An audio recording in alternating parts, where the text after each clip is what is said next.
குருவே சரணம், குருவே போற்றி, கந்த குருவே சரணம். சேவல் கொடி வேலவன் துணை. நம்முடைய சேவல் கொடி வேலவன் யூடியூப் சேனலுக்கு ஆதரவு தந்து கொண்டிருக்கும் அனைத்து நல்லுள்ளங்களுக்கும் நன்றிகளும் வணக்கங்களும். நம்முடைய சேனலை சப்ஸ்கிரைபர் பண்ணி ஆதரவு தாரீர். நீங்கள் சப்ஸ்கிரைபர் பண்ணுறப்ப பிடிச்சிருந்தா பண்ணுங்கள், நல்லா பயனுள்ள தகவலாக இருந்தாலும் பண்ணுங்கள். நிறைய விஷயங்கள் தரலான்னு இருக்கிறோம். ஆதரவு நாம் நிறைய விஷயம் மக்களுக்காக தரலாம்னு நினைக்கிறோம். ஆனால் மக்கள் நமக்கு பண்ணுவது ஒன்றே ஒன்று தான், சப்ஸ்கிரைபர் சப்போர்ட். நல்ல விஷயமா இருந்தால் பண்ணுங்கள். புரட்டாசி மாத ராசி பலன். இந்த புரட்டாசி மாதம், இந்த போன மாதம் ஆரம்பித்தோம், அது பாதி நாள் முடிஞ்சங்காட்டிக்கு பாதிக்கு மேலே போட முடியல. இனிமேல் மாதம் ராசி பலன் அப்படிங்கிற ஒரு நிகழ்ச்சியை நம்ம யூடியூப் சேனலில் தரலாம்னு நினைக்கிறோம். இப்போ புரட்டாசி மாத ராசி பலன், இந்த மாதம் ஒவ்வொரு ராசிக்கும் எந்த மாதிரி ஒரு பலன்களை செய்கிறார் அப்படிங்கிறத பார்ப்போம். பொதுவாக ஏன் மாத ராசி பலன்னா, சூரியன் தான் மாதத்தை குறிக்கும் கிரகம். சூரியனுக்கு 360 டிகிரி இருக்குது. கேலண்டர்லேயும் 360 நாள் தான் சொல்கிறாங்க. 5 வருஷம் லீப் வருஷம், 5 நாள் லீப் நாள்னு சொல்கிறோம். அப்போ பொதுவாக தினம் தினம் நகரக்கூடிய கிரகம் சூரியன் ஒருவர் தான். கரெக்டாக ஒரு மாதம் அடுத்த கட்டத்துக்கு போயிட்டே இருப்பார். கரெக்டாக தன் வேலையை செய்கிறது சூரியன் மட்டும்தான். அப்போ எந்த மாதத்தில், அதாவது குரு பயிற்சி, சனி பயிற்சி, எதுவாக இருந்தாலும் சரி, ஏதோ ஒன்று, எல்லா கிரகங்களும் நன்மையை தரும் தீமையும் தரும், ரெண்டையுமே தரும் தானே, இல்லை தராமல் போயிடுமா? எந்த ராசி லக்கணமாக இருந்தாலும் ரெண்டையும் தரக்கூடியது, ரெண்டையுமே தரும். ஒரு லக்கணத்துக்கு 2 ஆதிபதி இருக்குது, அதனால் ரெண்டையுமே தரும். ஆனால் எந்த மாதத்தில் தரப்போகிறார்கள் என்பதை நிர்ணயம் பண்ணுவது சூரியன் மட்டுமே.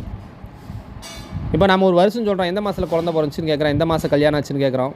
இந்த மாதத்தை நிர்ணயம் பண்ணுவது சூரியன்.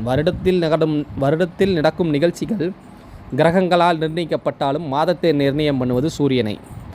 இந்த புரட்டாசி மாத ராசி பலன். மேச ராசிக்கு என்ன பண்ண போகிறார்?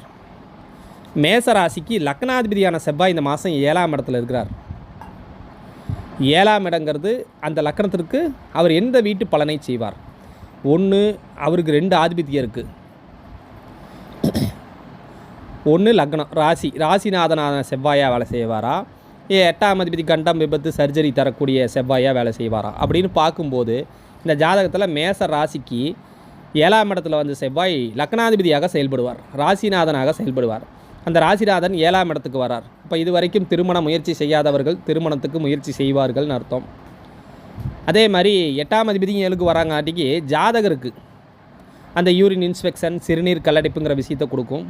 மன வாழ்க்கையில் சிறு தொந்தரவு தந்திருந்தாலும் அதில் சரியாகக்கூடிய காலமாக இருக்கும். செவ்வாய் தன்னுடைய 4ஆம் பார்வையாக 10ஆம் இடத்தை பார்ப்பார். இப்போ புதுசாக கூட்டு தொழில் தொடங்கிறதுக்கு உண்டான முயற்சி ஜாதகம் செய்வார். கூட்டு தொழில் தொடங்கிறது சரியா அப்படின்னா, அவர் ஜாதகத்தில் கூட்டு தொழில் இருக்குன்னா பார்க்கணும். பார்த்தா சரின்னா சரி, ஓகே. லக்கணத்துக்கு நேராக 7ஆம் பார்வையாக 7ஆம் இடத்தை பார்ப்பார். அப்போ அந்த சூடு, காய்ச்சல், தலைவலி, டென்ஷன், ப்ரெஷர் இதெல்லாம் அதிகமாக வர்றவங்களாக இருந்தால் கொஞ்சம் கவனமாக இருக்கணும். அதிலெல்லாம் கொஞ்சம் நிதானமாக செயல்படணும். செவ்வாயின் 8ஆம் பார்வையாக 2ஆம் இடத்தை பார்க்கும். 2ஆம் இடம் வருமானங்கள் பூரா தன் சொந்த வருமானம் கொஞ்சம் ரகசியமாக வச்சுருப்பார். ரகசிய பணம், சேமிப்பு. இந்த நேரம் சில பேர் இன்சூரன்ஸ் போட்டவங்களும் கூட இருப்பாங்க. மேச ராசிக்கு 2ஆம் அதிபதியான சுக்கிரன் 4ஆம் இடத்துல போய் அமர்ந்திருக்கிறார். கூட கேதுவோடு அமர்ந்திருக்கிறார். சுக்கிரன் வாங்கின ஆதிபத்தியம், அவர் இந்த லக்கணத்துக்கு 2ஆம் அதிபதியா 7ஆம் அதிபதியா, அதாவது மனைவியாக வருமானமா அப்படிங்கிற சூழ்நிலையை பார்க்கும்போது, அந்த சுக்கிரன் மனைவிங்கிற ஸ்தானத்துக்கு உண்டானவராக செயல்படுறார். அப்போ சுக்கிரன் 4ஆம் இடத்துக்கு போனால், இப்போ மனைவிங்கிற கிரகம் 4ஆம் இடத்துக்கு போகிறாங்க. அவங்க மனைவிங்கிறது வீட்டுக்கு தேவையான ஃபர்னிச்சர்ஸ். இப்போ மனைவி கொஞ்சம் அதிகமாக செலவு பண்ணுவாங்கன்னே வச்சுக்கோங்களேன். இப்போ மனைவிக்கு மருத்துவ செலவு தொந்தரவுகள் கொடுத்துக்கிட்டு தான் இருக்கும். மனைவி சார்ந்த ஒரு கவலை ஏற்படுத்தும். மனைவிக்கு இப்போ பார்த்தா முடி கொட்டுதல், முடி சார்ந்த பிரச்சனைகள், இந்த கண்ணுக்கு கண்ணாடி போகிற அமைப்பு, இந்த மாதிரி ஏதோ ஒரு மனைவிக்கு மன உளைச்சலை இந்த மாதம் பூரா சுக்கிரன் கொடுத்துக்கிட்டே இருப்பார். மேச ராசிக்கு 3ஆம் இடத்துல குரு அமர்ந்திருக்கார். அந்த குரு லக்கணத்திற்கு 9, 12 கூடையவர். அவர் அங்கே என்னவா வேலை செய்கிறார்னா, பாக்கியாதிபதியாக வேலை செய்கிறார். அந்த குரு 3ஆம் இடத்துல, இந்த இடத்துல புதுசாக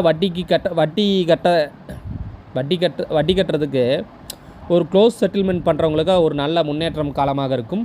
புதிய போட்டித் தேர்வு முயற்சி செய்கிறவங்களுக்குலாம், அதாவது புதுசாக எக்ஸாம் எழுதலாம், படிக்கலாம், ட்ரை பண்ணுறவங்களுக்குலாம் ஒரு நல்ல வாய்ப்பாக இருக்கும். இது குழந்தைகளுக்கெல்லாம் உண்மையுமே ஒரு நல்ல சந்தர்ப்பமாக அமையும்.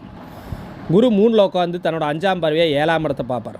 இப்போ கூட்டு தொழில் முயற்சி வந்ததே இதனால தான், இந்த குரு பார்க்குறங்காட்டி தான். அதையே இந்த மாதத்தில் வரணும், ஏன் போன மாதம் வந்திருக்கலாம்ல அப்படின்னு கேட்கலாம்ல. இந்த மாதத்துக்கு உண்டான சூரியன் இப்போ தான் 6ஆம் இடத்துக்கு வரார், அதிர்ஷ்டமாக 6ஆம் இடத்துக்கு வரார். அப்போ அதன் மாதிரி விஷயங்கள் நடக்கும். லக்கணத்துக்கு ராசிநாதனுக்கு 4ஆம் அதிபதி சந்திரன் 4லேயே ஆட்சியாக இருப்பதால் மனசுங்கிற விஷயம் கொஞ்சம் அலபாஞ்சிக்கிட்டே இருக்கும், கொஞ்சம் ட்ராவல் பண்ணிகிட்டே இருப்போம், அதிகமாக சுற்றி சுற்றி அலையிறக்கூடிய சூழல் ஏற்படும்.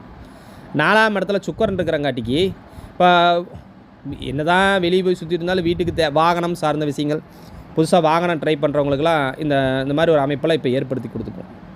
லக்கணத்துக்கு 5ஆம் அதிபதி ராசிநாதனுக்கு 5ஆம் அதிபதியான சூரியன் இப்போ 6ஆம் இடத்துல வந்து உட்காந்துருக்கார்.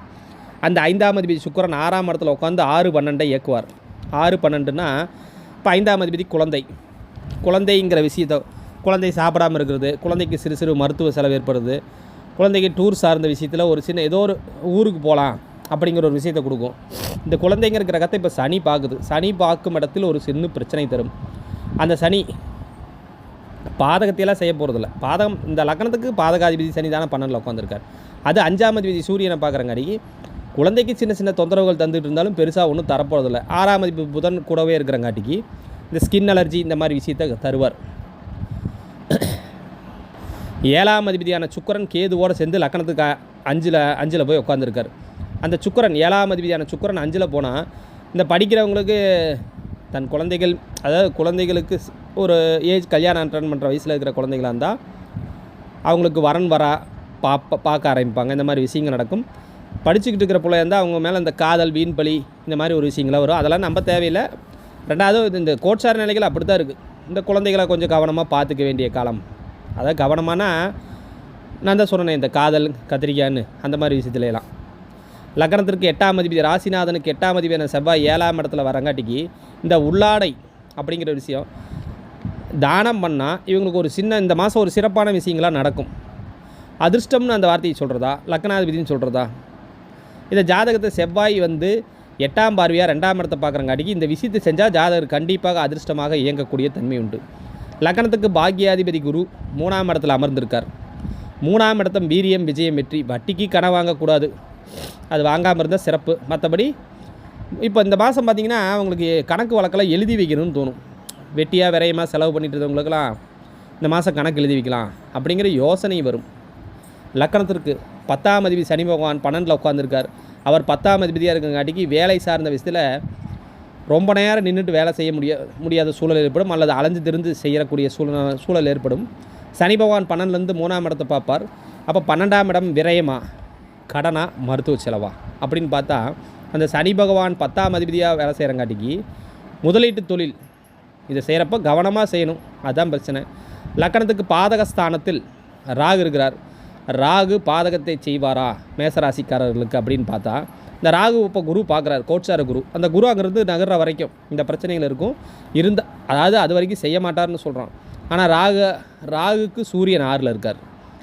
அப்போ ராகு நின்றதுக்கு சூரியன் 6ல் இருக்கிறப்போ ராகுவே குருவின் சாரத்தில் இருக்கிறார். குருனா குழந்தை, இங்கே சூரியன் இருக்கிறங்காட்டிக்கு இந்த சின்ன சின்ன குழந்தைகளுக்கு சின்ன சின்ன மருத்துவ செலவுகள் ஏற்படும். இதில் கவனமாக இருக்க வேண்டும் நண்பர்களே.